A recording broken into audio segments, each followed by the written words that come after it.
नमस्कार विद्यार्थी मित्रांनो, आजच्या व्हिडिओमध्ये आपण व्याकरणाचा प्रकार पाहणार आहोत ते म्हणजे समास। समासाचे दोन प्रकार आहेत, ते अवयवी भाव आणि द्वंद्व। तर सगळ्यात आधी आपण समास म्हणजे काय तर त्याचे मी काही उदाहरणे दिलेली आहेत ते आपण बघू। जसं बघा, भाऊ आणि बहीण, पहिलं वाक्य आपण बघू।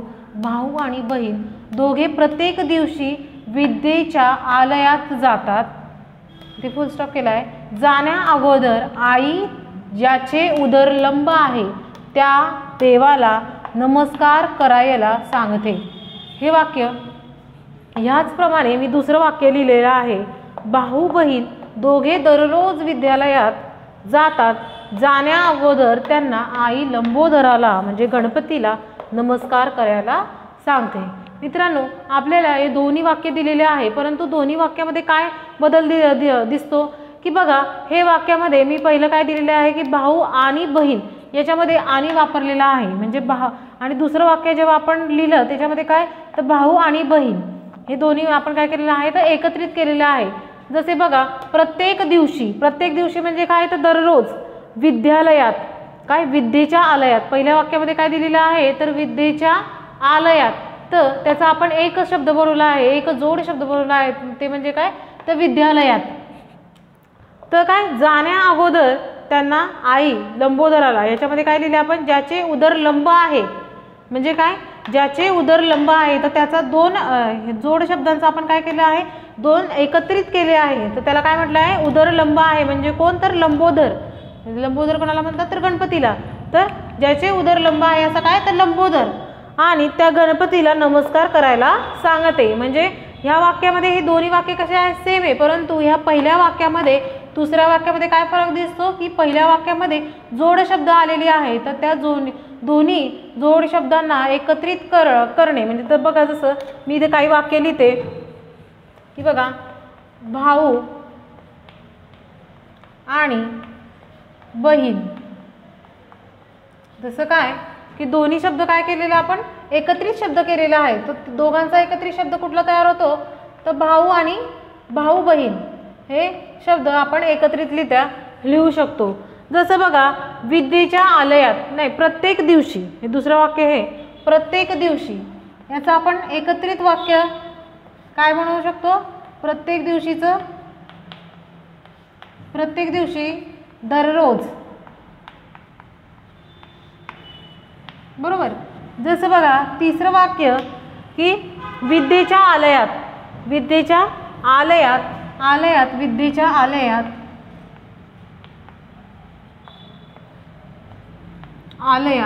म्हणजेच काय तर विद्यालयात।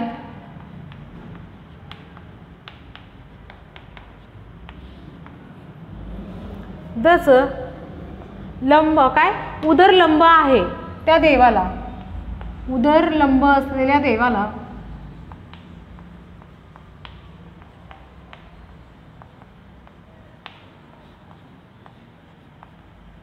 म्हणजेच काय तर लंबोदर।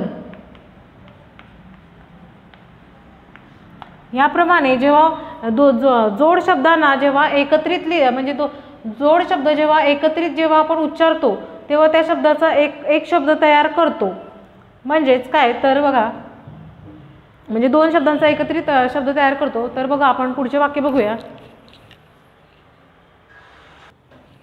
आता बघा, शब्दांचा म्हणजे काय तर शब्दांची काटकसर करून नवीन जोड शब्द तयार करण्याच्या प्रक्रियेला समास म्हणतात। समास कोणाला म्हणतात की नवीन शब्दांची काय करायची तर आपल्याला काटकसर करायची आहे।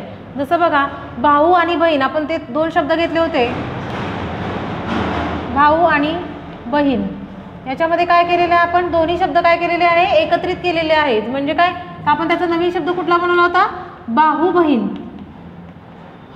आपण हे दोन शब्द काय केले एकत्रित केलेले, म्हणजे काय केले शब्दांची आपण काय केलंय काटकसर केले, म्हणजे आणि हा शब्द काढून टाकला आहे।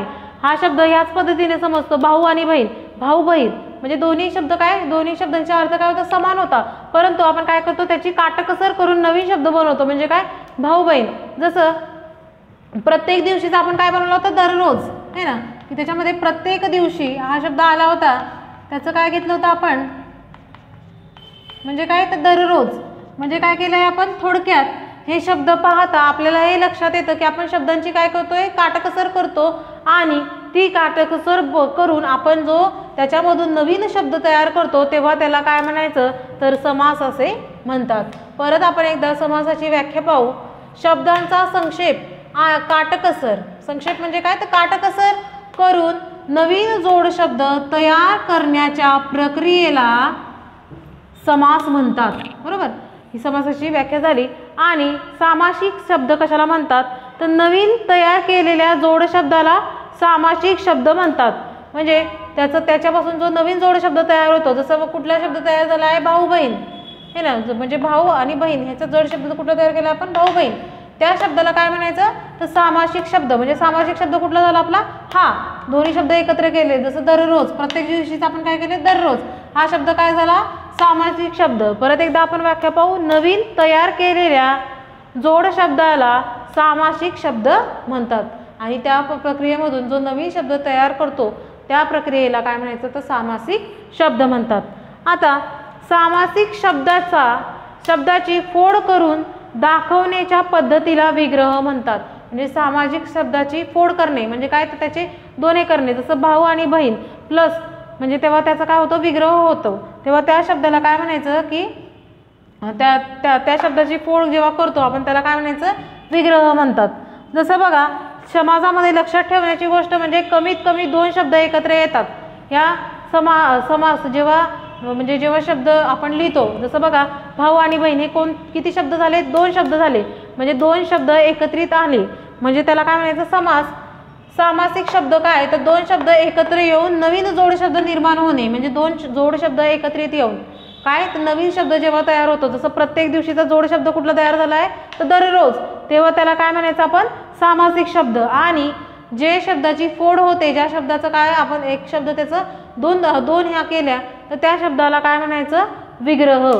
म्हणजे ज्या शब्दाची आपण काय करतो फोड करतो त्या शब्दाला विग्रह करणे असं म्हणतो. म्हणजे त्या शब्दाचे दोन तुकडे करणे ज्याला फोड करणे असं म्हणतो, तेव्हा ते विग्रह ह्याच्यामध्ये म्हणतात. आता बघा शब्दाच्या म्हणजे मी तुम्हाला सांगते की समासात कमीत कमी दोन शब्द असतात.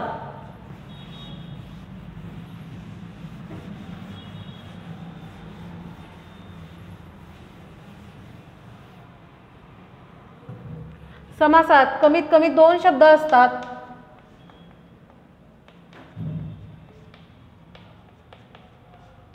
दोन शब्द असतात.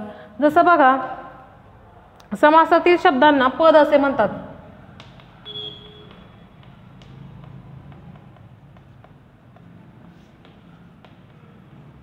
शब्दांना पद म्हणतात.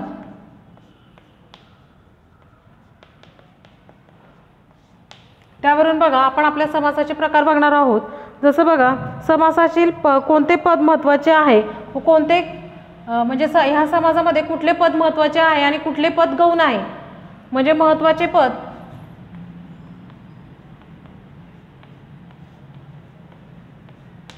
आणि कुठले पद काय आहे तर गौण आहे हे विचारात घेतलं जातं. जसं बघा पद लिहिताना आपण असं लिहू शकतो की प्रधान पद म्हणजे पहिले पद जे असतं पहिले पद आणि गौण पद. जसं बघा पहिले पद हे प्रधान आणि शेवटचे काय तर गौण. आता समासाचा प्रकार कसा ओळखला जातो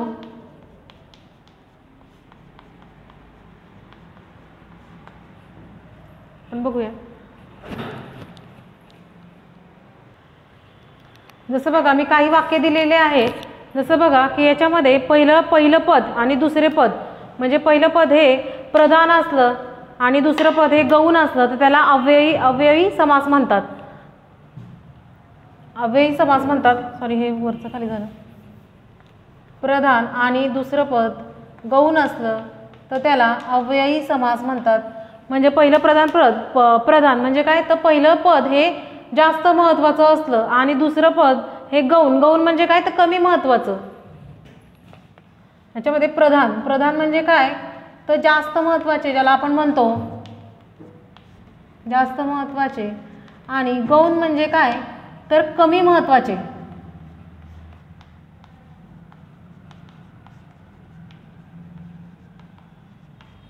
गौण म्हणजे कमी महत्त्वाचे. जसं बघा पहिलं पद हे प्रधान आणि दुसरं पद हे गौण असतं तर त्याला अव्ययी समास म्हणतात. दुसरं म्हणजे पहिलं पद हे गौण आणि याच्यामध्ये असं आलं पाहिजे होतं. दुसरं पद हे गौण आणि पहिलं पद हे गौण आणि दुसरं पद हे प्रधान असलं पाहिजे. त्याला तत्पुरुष समास असं म्हणतात. म्हणजे बघा पहिल्या पदामध्ये काय प्रधान म्हणजे याच्यामध्ये प्लस आपण असे हे देऊ आणि दुसरं पद कसं असलं पाहिजे गौण म्हणजे काय तर ऋण असलं पाहिजे त्याला. तर तेव्हा त्याला काय म्हणायचं अव्ययी समास. आणि पहिलं पद हे गौण असलं पाहिजे दुसरं पद हे प्रधान असलं पाहिजे तेव्हा त्याला तत्पुरुष समास म्हणतात. पहिलं पद हे म्हणजे जास्त महत्त्वाचं असलं पाहिजे आणि दुसरं पद हे कमी महत्त्वाचं असलं पाहिजे त्याला तत्पुरुष समास म्हणतात. गौण म्हणजे काय तर कमी महत्त्वाचं आणि प्रधान म्हणजे काय तर जास्त महत्त्वाचं. अशा पद्धतीने असं पाहिजे तेव्हा त्याला तत्पुरुष समास म्हणतात. दुसरं पद हे प्रधान पहिलं पद हे प्रधान आणि दुसरं पद हे प्रधान असलं पाहिजे तेव्हा त्याला द्वंद्व समास असे म्हणतात. पहिलं पद पण प्रधान आणि दुसरं पद पण प्रधान तेव्हा त्याला काय म्हणतात द्वंद्व समास म्हणतात. आणि शेवटचं चौथं म्हणजे दोन्ही पदं कशी असली पाहिजे गौण असली पाहिजे. गौण म्हणजे कशी तर कमी महत्त्वाची असली पाहिजे तेव्हा त्याला बहुव्रीही समास असे म्हणतात. बहुव्रीही समास म्हणतात. तर ते कशा पद्धतीने ते आपण बघूया.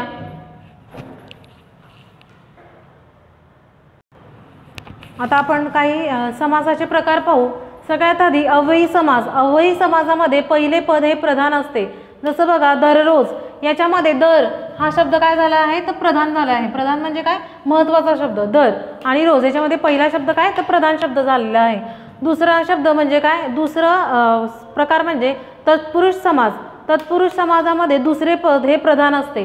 म्हणजे दुसरे पद म्हणजे काय तर विद्या प्लस आलय याच्यामध्ये लय हा शब्द काय झाला आहे तर प्रधान झालेला आहे. म्हणजे हे काय झालं तत्पुरुष समास झालं.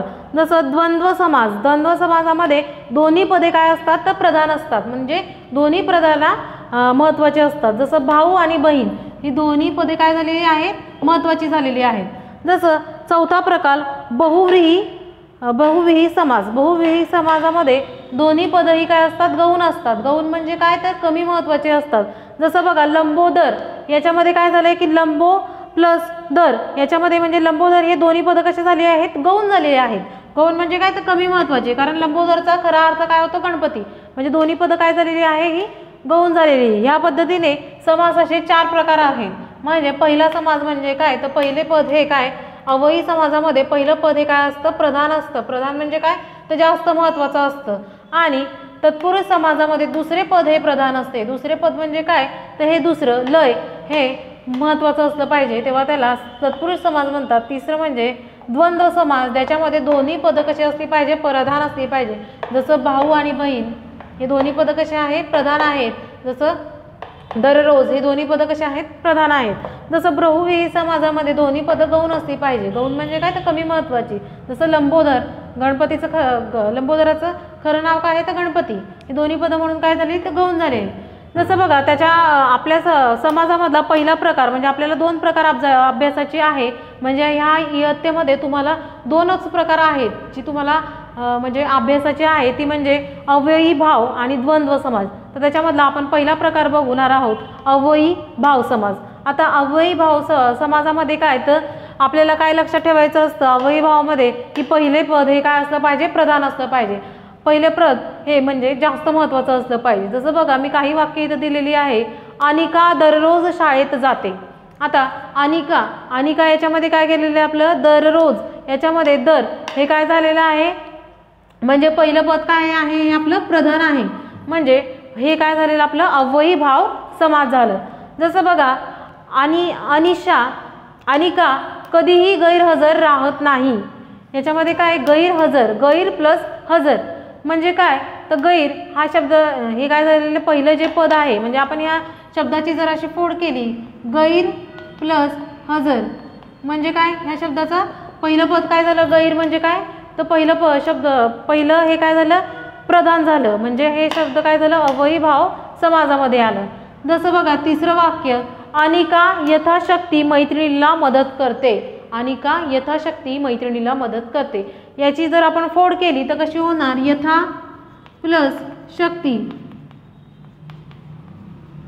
म्हणजे काय, तर पहिलं पद काय आलं, प्रधान आलं, म्हणजेच हे काय झालं, अव्ययीभाव समास. जसं याच्यामध्ये दररोज हा सामासिक शब्द आलेला आहे, बरोबर. जसं बघा आपण याच्यामध्ये अनिका दररोज शाळेत जाते, याच्यामध्ये सामासिक शब्द कुठला आला आहे, तर दररोज हा आपला काय आहे, सामासिक शब्द. म्हणजे आणि त्याच्यामध्ये त्याची फोड कशी होणार, दर प्लस रोज, म्हणजे हे शब्द काय झालं, पहिलं पद काय आलं, याचं प्रधान आलं. आणि दुसरं याच्यामध्ये काय झालं आहे, सामासिक शब्द कुठला आला आहे दुसऱ्या शब्दामध्ये, तर गैरहजर. म्हणजे हा काय झाला, गैरहजर हा सामासिक शब्द आला. आणि याचा विग्रह केला, म्हणजे याची फोड केली, विग्रह केला, तर त्याचा काय होतं, गैर प्लस हजर. म्हणजे याचा विग्रह करून आपल्याला हे लक्षात येतं की गैर हा शब्द काय झाला, याच्यामध्ये प्रधान आला आहे, आणि दुसरा शब्द काय आला आहे, तर गौण. म्हणजे हा काय झाला, अव्ययीभाव झाला आहे. यथाशक्ती हा काय आहे, ह्या तिसऱ्या वाक्यातला हा शब्द काय झालेला आहे आपला, अव्ययीभाव हा समास, म्हणजे सामासिक शब्द कुठला आहे, यथाशक्ती. ह्या यथाशक्तीची जर आपण फोड केली तर कसा शब्द तयार होतो, यथा प्लस शक्ती. म्हणजेच याच्यामध्ये काय झालेलं आहे, पहिलं पद कसं आलं आहे, तर जास्त महत्त्वाचे, आणि दुसरं पद कसं आलं आहे, तर गौण.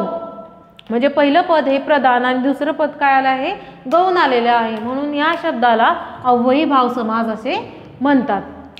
आता आपण दुसरा प्रकार बघणार आहोत, आपला द्वंद्व समास.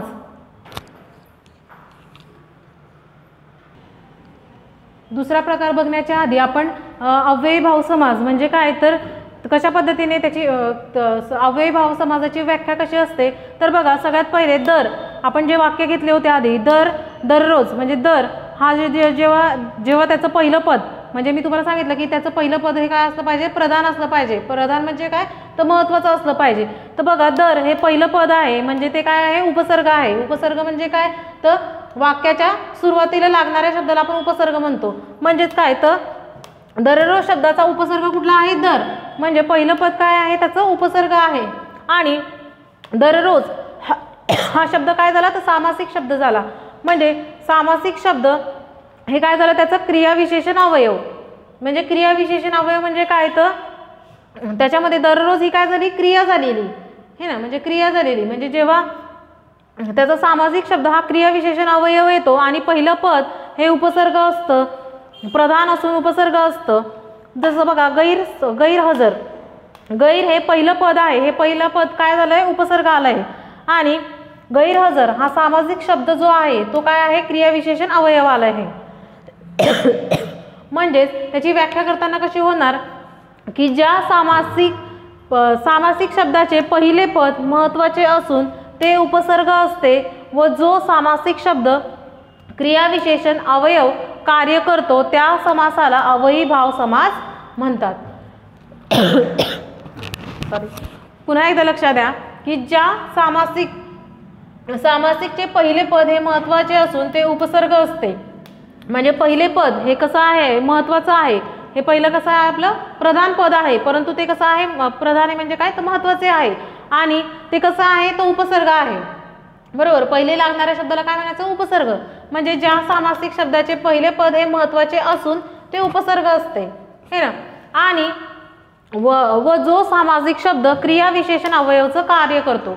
आणि जो सामासिक शब्द आहे, सामासिक शब्द कुठला आहे आपला, तर दररोज हे काय आहे, आपला सामासिक शब्द आहे.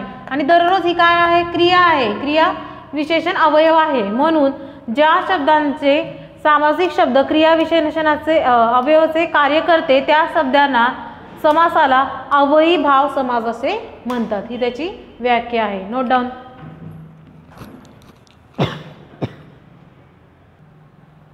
आता आपण काही वाक्य पाहूया. द्वंद्व समास. द्वंद्व समासाची वाक्य पाहूया. प्रत्येकाने आई वडिलांचा आदर करावा. प्रत्येक स्त्री पुरुषाला सुख दुःख हे असतेच. आता याच्यामध्ये स्त्री आणि पुरुष हे दोन्ही काय केले, शब्द एकत्रित केले आहे. आई वडील हे शब्द एकत्रित केले आहे. माणसाने कोणतेही भेदाभेद पाळू नयेत.